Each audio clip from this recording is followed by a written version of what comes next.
So Lorentz force, the force experienced by a charged particle moving in space where both electric and magnetic field exist is called Lorentz force. So if in a space अगर पूरे reason में electric field भी है और magnetic field भी है, तो जो चार्ज पार्टिकल होगा उस पे इलेक्ट्रिक फील्ड के वजह से भी फोर्स लग रहा होगा और मैग्नेटिक फील्ड के वजह से भी फोर्स लग रहा होगा. ये दोनों का कंबाइंड इफेक्ट होगा जो कि हम लोग लॉरेंट्ज फोर्स के नाम से जानते हैं. So force due to electric field, अभी हम लोगों ने देखा कि भाई इलेक्ट्रिक फील्ड में अगर कोई चार्ज पार्टिकल है, so when a charged particle of charge plus q is subjected to an electric field of strength E, it experiences a force Fe is equal to q into E. ये हो गया force in an electric field. The direction of Fe is same as that of E. तो जो electric field की वजह से force है उसका direction is same as that of the electric field. Now अब हम लोग आ जाते हैं, ये पहला हो गया force due to electric field. दूसरा आते हैं force due to magnetic field. If the charged particle is moving in a magnetic field B with a velocity v, it experiences, मतलब अगर v और b परपेंडिकुलर है, मतलब स्पीड जो है मैग्नेटिक फील्ड के परपेंडिकुलर है, जिस डायरेक्शन में वो मूव कर रहा है चार्ज पार्टिकल, तो उस पे मैक्सिमम फोर्स लगता है और that is equal to Q we cross B. और अगर v और b पैरेलल है, मतलब इन दोनों के बीच में एंगल अगर theta is equal to 0 degree हो गया v और b के बीच में, तो QVB को हम कह रहे हैं QVB साइन थीटा. तो अगर एंगल 0 डिग्री हो गया तो QVB इंटू साइन 0 0 हो जाएगा. और यही अगर एंगल 90 डिग्री होगा तो ये क्या हो जाएगा, QVB साइन 90 डिग्री का वैल्यू 1 होता है, तो वहां पे मैक्सिमम हो जाएगा और 0 डिग्री पे मिनिमम हो जाएगा. तो मतलब जब वेलोसिटी और मैग्नेटिक फील्ड पैरेलल होगा तो फोर्स 0 हो जाएगा. जब वेलोसिटी और मैग्नेटिक फील्ड परपेंडिकुलर होगा तब फोर्स मैक्सिमम होगा. So the direction of this force is in the direction of v cross b, है ना. v क्रॉस b निकालने का तरीका हमें पता है कि भाई जिससे जिसको क्रॉस करते हैं, मान लो a क्रॉस b बोल रहे हैं, है ना. अगर हम बात करें let's say, so if I talk कि A क्रॉस B, तो जो बच्चे आईटी की क्लास में आते हैं उन्होंने तो वो देखा था जो हम बात कर रहे थे, है ना. अभी अगर हम लोग फिर से इस पे बात करें, सो लेट्स से हमारा एक इस डायरेक्शन में एक फोर्स, एक वेक्टर है A और एक वेक्टर है इस डायरेक्शन में B, ठीक है. तो अब हमें A क्रॉस B करना है, तो मैंने क्या बताया था, A के तरफ अपना पाम रखेंगे और उसको B के तरफ रोटेट करेंगे. तो मतलब A क्रॉस B, अगर हम अपने पाम फिंगर्स को रोटेट करेंगे A से लेके B के तरफ, तो जो थंब का डायरेक्शन होता है वो हमें direction of A cross B देगा. तो अगर हम यहाँ बात करें A क्रॉस B, तो जो फाइनली जो हमें मान लो वेक्टर C मिल रहा है, ये वेक्टर C का डायरेक्शन क्या होगा, coming out of the plane of paper. तो C का direction is coming out of the plane. Clear है ये डायरेक्शन कैसे निकालते हैं? Yes sir. Yes sir. Swapnil आपको क्लियर है? Yes sir. Yes sir. अगर यही हम लोग B क्रॉस A करते तो B के तरफ हम ऐसे फिंगर्स को रखते, पाम को, और A के तरफ हम अपने पाम्स को ऐसे कर्ल करेंगे B क्रॉस A. तो जो डायरेक्शन देखो, थंब का डायरेक्शन क्या है, अब अंदर अंदर की तरफ जा रहा है, going inside the plane of paper.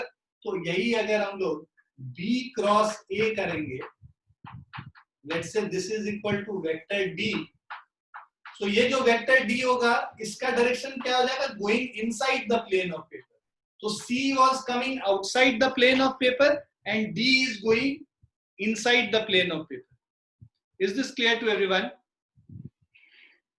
Clear है बच्चों? Yes sir. बहुत बढ़िया. Yes sir. Yes sir.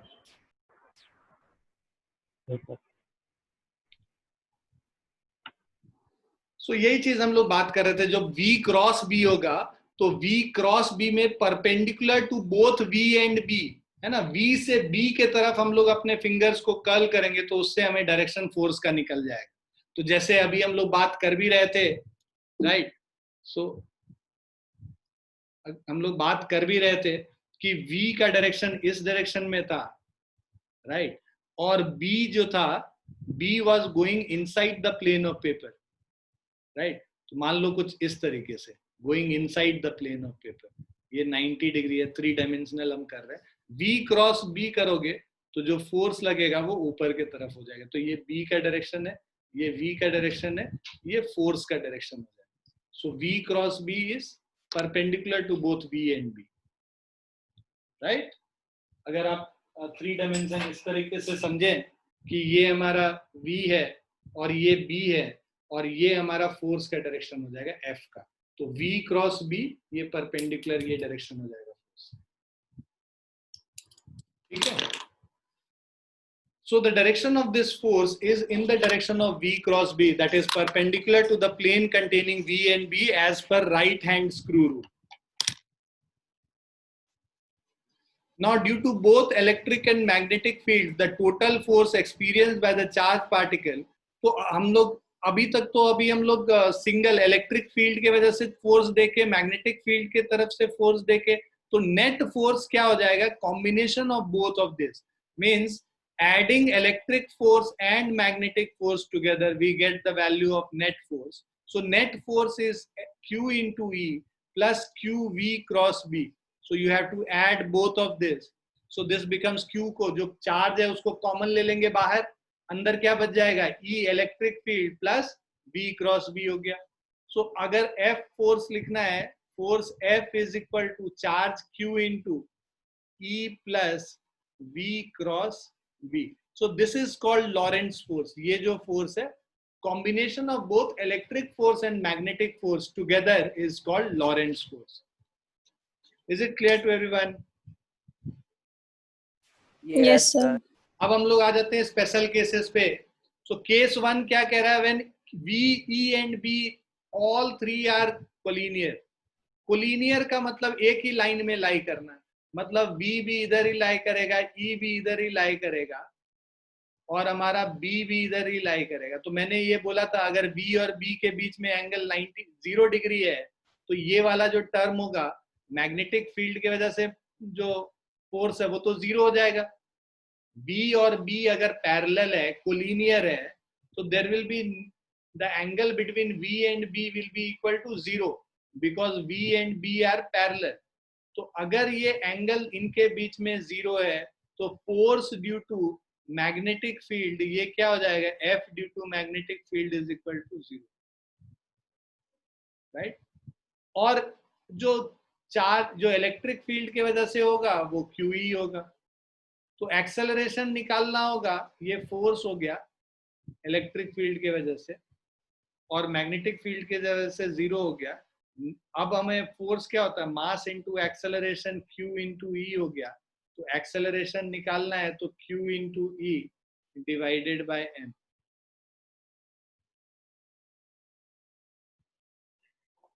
Okay, so acceleration A is equal to QE by m.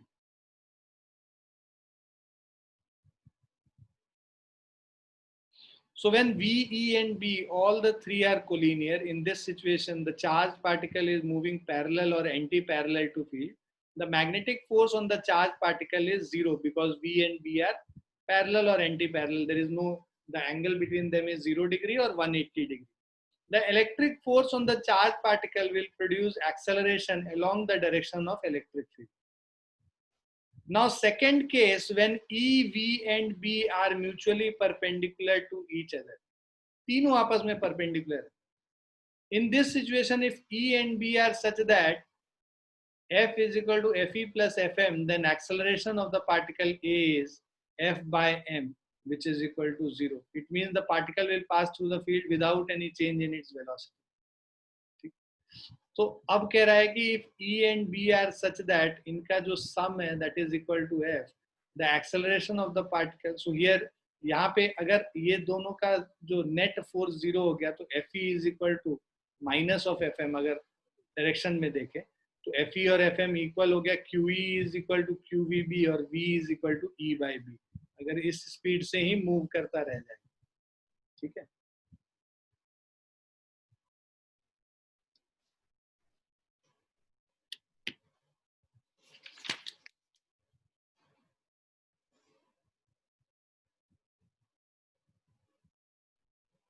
तो ये कह रहा है कह रहा है व्हेन ये सारे mutually perpendicular and F is equal to F E plus F E F M is equal to zero होगा यहाँ पे, F E plus F M is equal to zero, then acceleration of the particle A is F by M which is equal to zero. मतलब ये zero यहाँ पे दे रखा है कि they are all equal to zero, the sum is equal to zero, so it means the particle will pass through the field without any change in its velocity. उस case में एफ ई एफ एम के बराबर होगा, that is Q E will be equal to Q we B, और Q Q cancel हो गया तो v is equal to E upon B. Is it clear? Clear है बच्चों? Yes. Yes, sir. Yes, sir.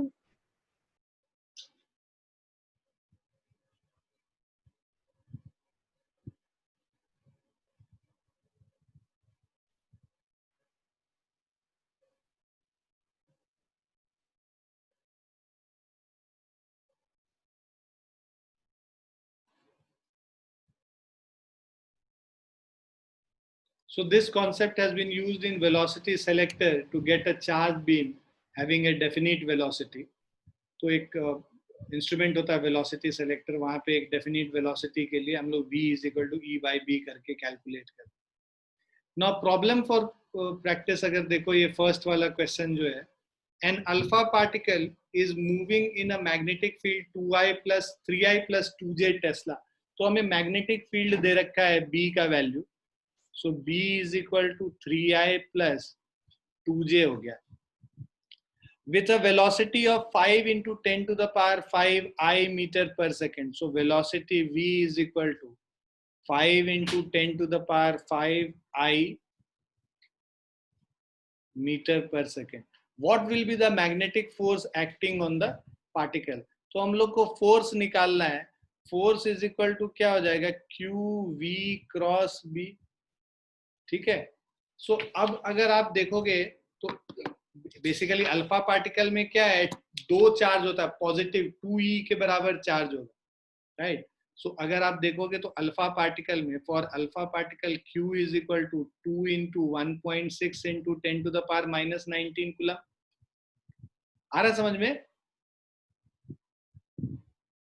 So alpha particle क्या है, He2 plus होता है, He4 2 प्लस होता है, राइट। तो दो इलेक्ट्रॉन के बराबर चार्ज होगा, so this is equal to 3.2 into 10 to the power minus 19 coulomb, right. तो ये जो हम लोगों ने चार्ज निकाल लिया, अब v क्रॉस b करोगे, so f is equal to 3.2 into 10 to the power 19 coulomb, v cross b, v मेरा है 5 into 10 to the power 5 I, right, cross of b मतलब 3i plus 2j। अब देखो i क्रॉस i क्या होगा, zero होता है, i क्रॉस j क्या होता है, k होता है। तो हमारा f is equal to 3.2 into 10 to the power 19, और i क्रॉस j वाला कंपोनेंट बस लेंगे तो i क्रॉस j k हो गया, so this is 5 into 10 to the power 5 into 2, और ये k component i cross j k हो गया। तुम लिख लेना यहाँ पे i cross i is equal to 0 हो जाएगा, और i cross j is equal to k होता है। ये सबको याद है ना वेक्टर वाला चीज? अगर नहीं याद है तो फिर से रिवाइज कर लो। ऐसे भी तुम लोग के मैथमेटिक्स में ये वेक्टर वाला चैप्टर है। सो f इज इक्वल टू 3 ये देखो 5 इंटू 2 10 हो गया, 10 टू द पावर 6 हो गया, यहाँ माइनस 19 है सॉरी, सो माइनस 19 प्लस 6 करेंगे तो माइनस 13 हो गया, 3.2 into 10 to the power minus 13 k का मतलब towards positive z direction. Clear है सभी को? Yes, sir. Yes, sir. फटाफट इसको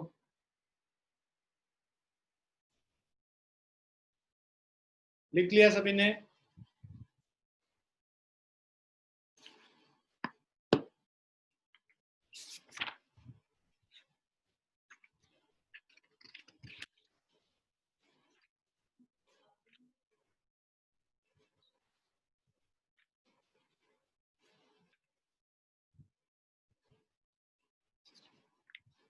लिख लिया बच्चों? Yes, sir. Yes. लिखिए जी।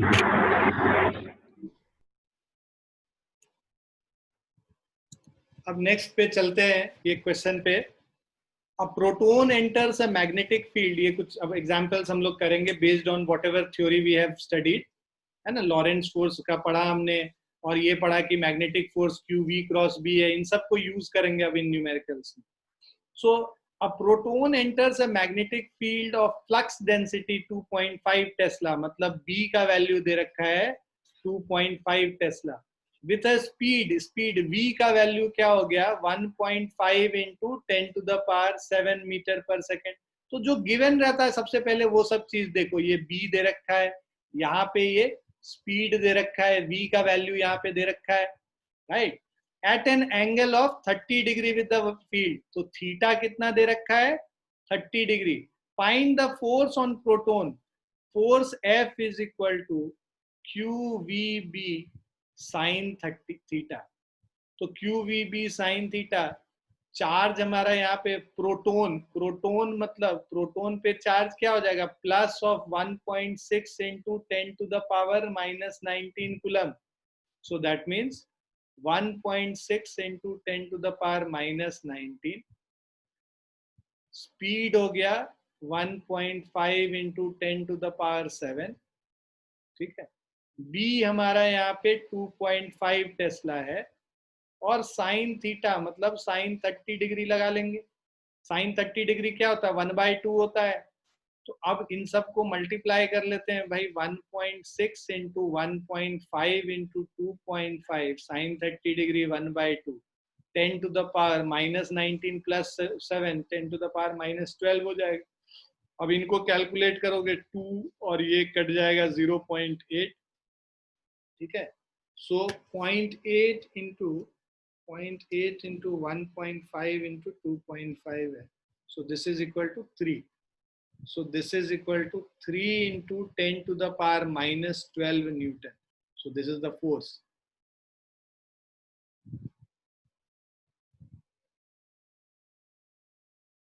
Clear है बच्चों? Yes, sir. लिख लो फटाफट, लिख के बताओ जब लिख गए तो।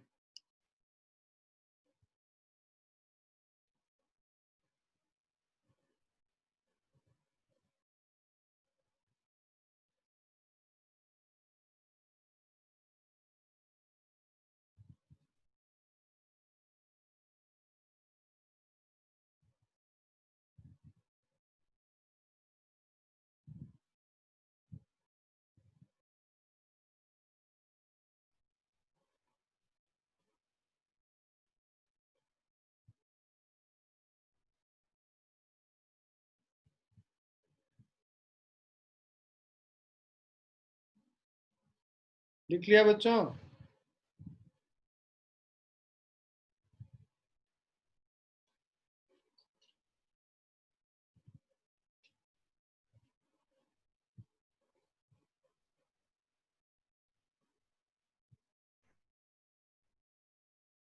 Yes. Yes. लिखिए जी।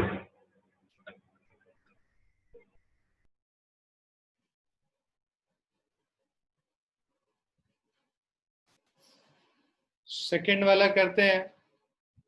A charged particle of charge 2 microcoulomb moving along x-axis, ठीक है।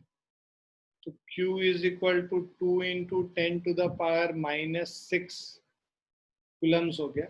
Moving along x-axis, ठीक है, इसका स्पीड x एक्सिस के लॉन्ग है, with a speed 3 into 10⁻6 metre per second. तो v वेलोसिटी को अगर लिखेंगे तो 3 इंटू 10⁻6 मीटर पर सेकेंड, और ये किस डायरेक्शन में I के लॉन्ग है, राइट, क्योंकि पॉजिटिव x एक्सिस की तरफ मूव कर रहा है, तो उसको I से रिप्रेजेंट करेंगे उसका यूनिट वेक्टर। b हमारा दे रखा है, b is equal to 0.3j, I'm sorry, 0.3j plus 0.4k, ये हमारा b वेक्टर हो गया tesla, acting in a space. What is the magnitude of magnetic force on the charged particle? तो हमें F का मैग्नीट्यूड निकालना है। तो पहले हम लोग क्या करेंगे, क्यू वी क्रॉस बी कर लेते हैं, इससे वेक्टर फॉर्म में निकालते हैं और बाद में उसका हम लोग मैग्नीट्यूड निकाल लेंगे। ठीक है, तो F is equal to Q we cross B 2 into 10⁻⁻6 into 3 into 10⁻6 है ना, 3 into 10⁻6 I cross of 0.3 J plus 0.4 K।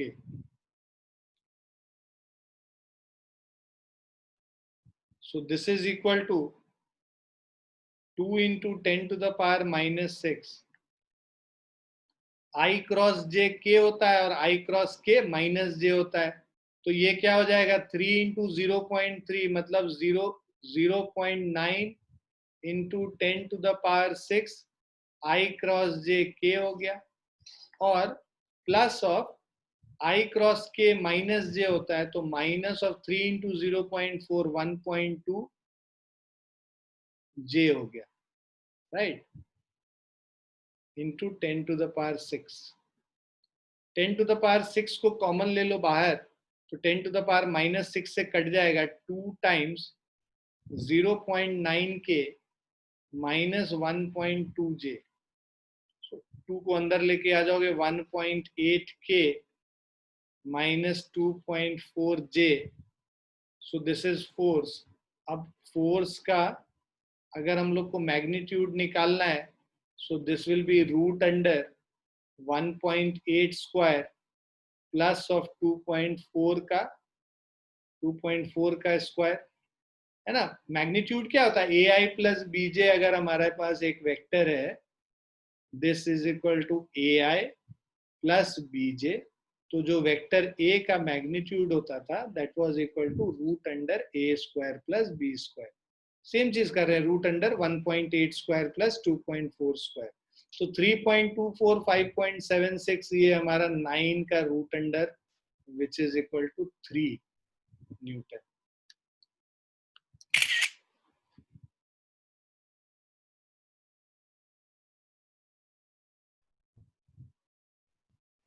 लिख लिया सभी ने?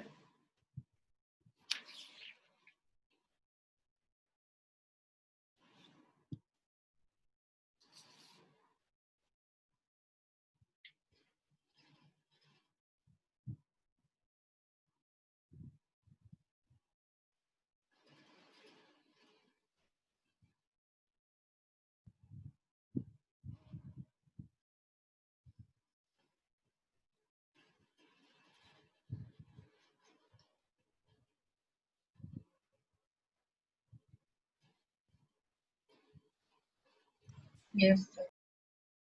सभी का हो गया?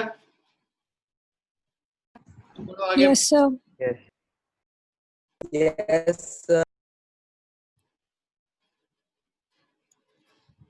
चलिए आगे बढ़ते हैं। So copper has 8 into 10 to the power 28 electrons per cubic meter, है ना। तो basically number of electrons per unit volume, small n से हम लोग रिप्रेजेंट करते थे, that is 8 into 10 to the power 28 electrons per metre cube. इतने number of electrons हैं। A copper wire of length 1 metre, length हो गया इसका कॉपर वायर का 1 मीटर हो गया, और एंड क्रॉस सेक्शनल एरिया हो गया हमारा 8 into 10 to the power -6 metre square, ये एरिया हो गया। Carrying a current and lying at right angle to magnetic field of strength, B का value 5 into 10 to the power -3 tesla हो गया magnetic field. ठीक है। एक्सपीरियंसेस ऑफ फोर्स, तो force जो एक्सपीरियंस कर रहा है this is equal to 8 into 10 to the power -2 newton. Calculate the drift velocity of free electrons in wire. तो ड्रिफ्ट वेलोसिटी हम लोगों को निकालना है। ठीक है। F is equal to Q we B करके जो हम लोग करते हैं, उससे V का वैल्यू हम लोग निकाल लेंगे। तो उसके लिए पहले चार्ज निकालेंगे। चार्ज निकालने के लिए देखो number of electrons per unit volume है, एरिया और लेंथ दे रखा है, इससे वॉल्यूम निकल जाएगा. So total number of electrons is equal to capital N is equal to N into A into L. ठीक है. और charge Q is equal to total number of electrons into charge on each electron. तो N A L into E हो गया. Number of electrons per unit volume 8 into 10 to the power 28 हो गया. Area is equal to 8 into 10 to the power minus 6 हो जाएगा. ठीक है. Small N का वैल्यू, ये ए का वैल्यू हो गया. लेंथ 1 मीटर है. और जो एरिया ऑफ क्रॉस सेक्शन हमने कर लिया एन ए एल, और charge on 1 electron is 1.6 into 10 to the power minus 19 coulomb. ये सारे वैल्यूज को अगर हम लोग कैलकुलेट करते हैं तो देखो 8 into 1.6 निकालना है. 8 into 8 into 1.6 तो 102.4 into 10 to the power minus 25 plus 28 plus 3 हो गया. So this is 1.024 into 10 to the power 5 coulombs. ये हमारा चार्ज निकल गया. चार्ज निकालने के बाद जो फोर्स होगा F is equal to, देखो यहाँ पे क्या बोल रहा है, lying at right angles to the magnetic field. तो जो जिधर वेलोसिटी है ना वो राइट एंगल पे है. मतलब मैग्नेटिक फील्ड जिधर भी होगा करंट कैरिंग कंडक्टर उसके परपेंडिकुलर है. मतलब जो चार्ज मूव करेगा वो परपेंडिकुलर मूव करेगा मैग्नेटिक फील्ड के, राइट. तो उस पे जो फोर्स लगेगा F is equal to Q we cross B करोगे तो क्यू वी बी के बराबर हो जाएगा. क्यू वी बी फोर्स हमें दे रखा है value 8 into 10 to the power minus 2. Charge जो है हमारा 1.024 into 10 to the power 5. Velocity हमें निकालना है, ड्रिफ्ट वेलोसिटी, और b का जो वैल्यू है this is equal to 5 into 10 to the power minus 3. अब इनको हम लोग सॉल्व करेंगे अगर तो ये हमारा हो जाएगा v is equal to 8 into 10 to the power minus 2 divided by 1.024 into 10 to the power 5 into 5 into 10 to the power minus 3. So this is 1.024 into 5 कर लेंगे 5.12 हो जाएगा. 8 divided by 5.12 is 1.5625 into 10 to the power minus 4 meter per second. So this is the speed. Clear है?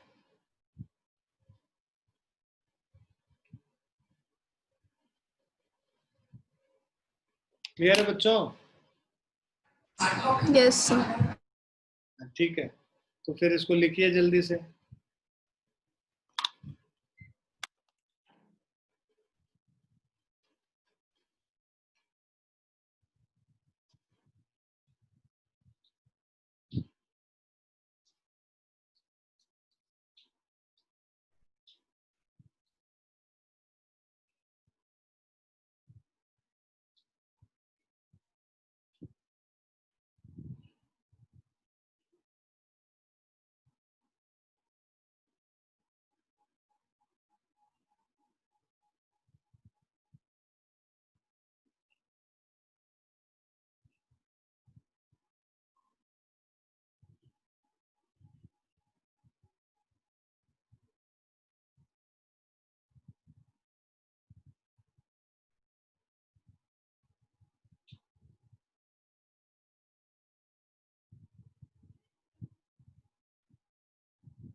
हो गया बेटा?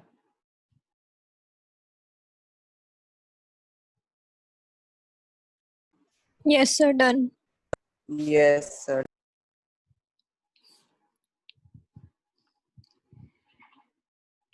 Now an electron travels in a circular path of radius 20 centimeter in a magnetic field 2 into 10 to the power minus 3 Tesla.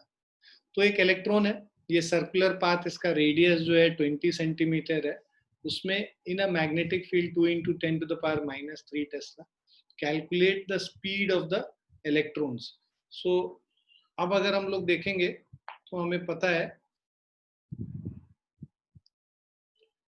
जो charge QVB is equal to जो force होता है centripetal force provide करता है, दैट इज mv²/r, राइट.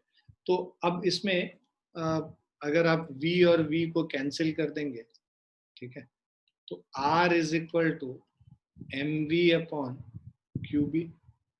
सो हम लोग को radius पता है, v निकालना है, sorry, v is equal to qbr/m निकल जाएगा. अब इसमें वैल्यूज पुट कर लो. Charge on one electron is 1.6 into 10 to the power minus 19 coulomb. Magnetic field B is equal to 2 into 10 to the power minus 3 tesla. Radius दे रखा है 20 centimetre, 0.2 metre में कन्वर्ट कर लेंगे, डिवाइडेड बाय जो मास है हमारा वन इलेक्ट्रॉन का, वो 9.1 into 10 to the power minus 31 लेने के लिए बोला गया है. 9 into 10 to the power minus 31. इसको कैलकुलेट कर लेंगे. So will have 1.6 into 2 into 0.2, right, divided by 9. So 0.07 0.071 into 10 to the power minus 22 और plus 31, 10 to the power 9 हो गया. तो this is 7.1 into 10 to the power 7 metre per second हो जाएगा. तो ये हमारा हो गया वेलोसिटी, ठीक है. तो वेलोसिटी निकल गया. अब कह रहा है कि what is the potential difference through which the electron must be accelerated to acquire this velocity. तो बेसिकली जो पोटेंशियल डिफरेंस होता है, charge into potential difference Q into V, W is equal to QV is equal to half mv square. Work done is equal to change in kinetic energy. Clear है? अब इसमें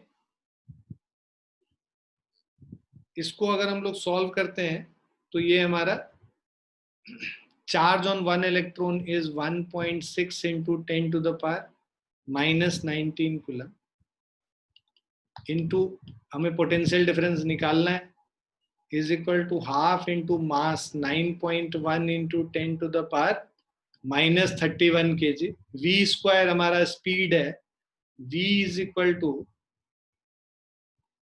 7.1 into 10 to the power 7 का whole square. अब हमें ये potential V निकालना है. So potential V is equal to 9.1 into 10 to the power minus 31, 7.1 का square into 10 to the power 14 divided by 2 into 1.6 into 10 to the power minus 19. सो ये जो value हो गया, इसको कैलकुलेट करोगे तो ये हो जाएगा भाई 9.1 into 7.1 का square divided by 3.2. So this is 143.35. 9.1 into 7.1 का square divided by 3.2. So this will give you 143.35 into 10 to the power 19 and 14 33 2 हो गया. So this is 14.33 kilo volt हो जाएगा. 10 to the power 3 ले लेंगे, वो किलो वोल्ट में. Is it clear?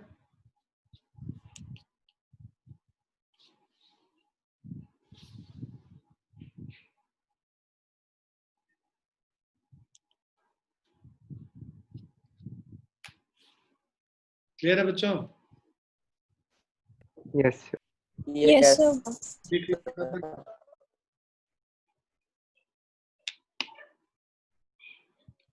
प्लीज लिख लीजिए इसको।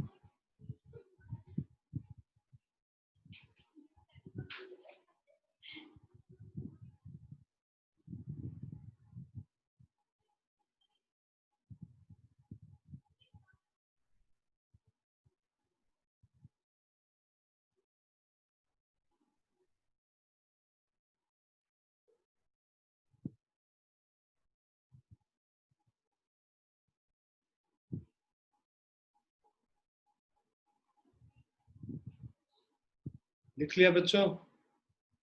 Sir, एक second hold.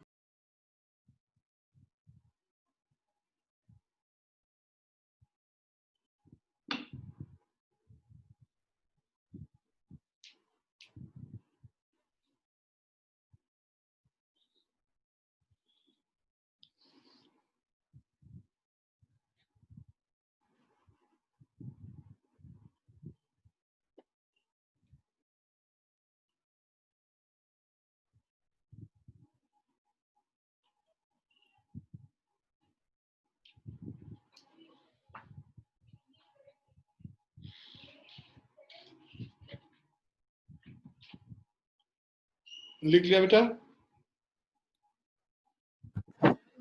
Yes, sir. Yes, sir. अब ये नेक्स्ट क्वेश्चन है, what is the radius of the path of an electron?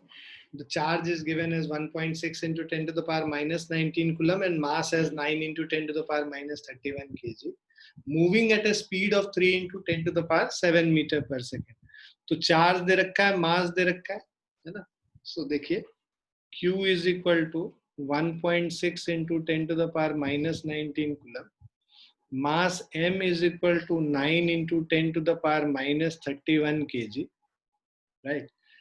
Moving at a speed of v is equal to 3 into 10 to the power 7 meter per second. In a magnetic field B equal to 6 into 10 to the power minus 4 Tesla. Okay. Perpendicular to it, what is its frequency? Calculate its energy in kilo electron volt. So पहले तो हम लोग को radius निकालना है.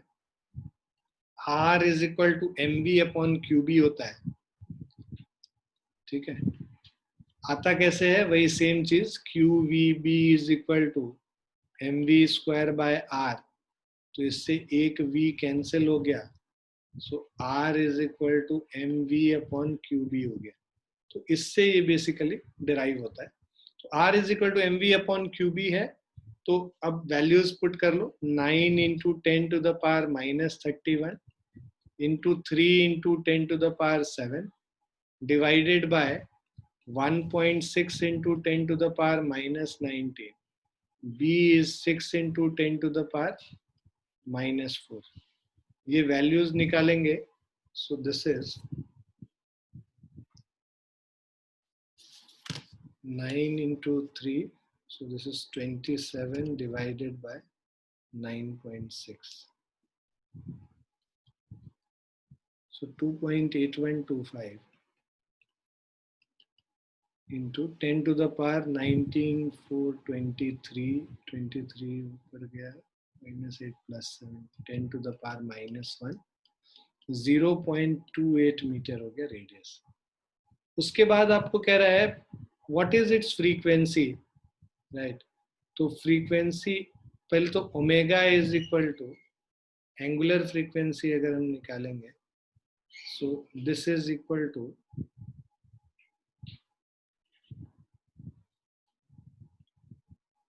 v by r, right? So 2 pi into f is equal to speed v by r. Frequency f is equal to v upon 2 pi r. So which will be equal to speed हमारा दे रखा है 3 into 10 to the power 7 by 2 into 3.14 into 0.28. So this is 3 divided by 6.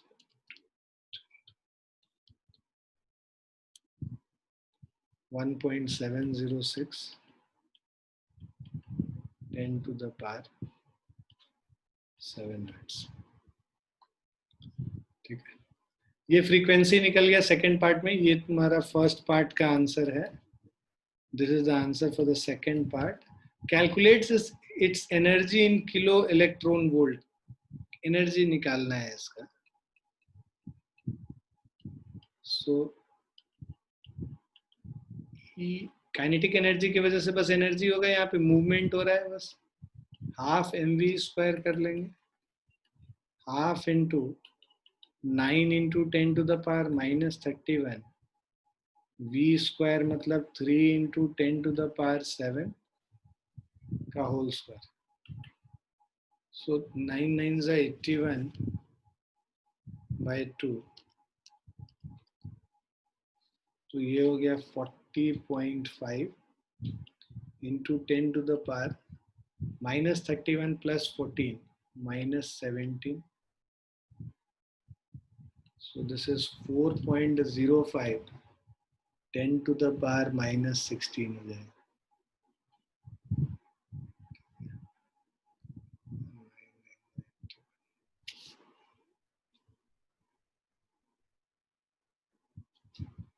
ये joule हो गया। 4.05 10 to the power -16 joule. अच्छा, के भी electron volt में निकालना है तो इसको 1.6 इंटू 10 to the power -19 से डिवाइड कर दें।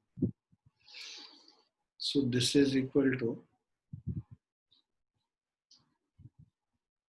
4.05 10 to the power -16 by 1.6 into 10 to the power -19 electron volt. So this will be 2.53। इधर लिख दे रहा हूँ यहाँ पे मैं। So this is 2.53 into 10 to the power 3 electron volt. So this is 2.53 kilo electron volt, keV। Clear है?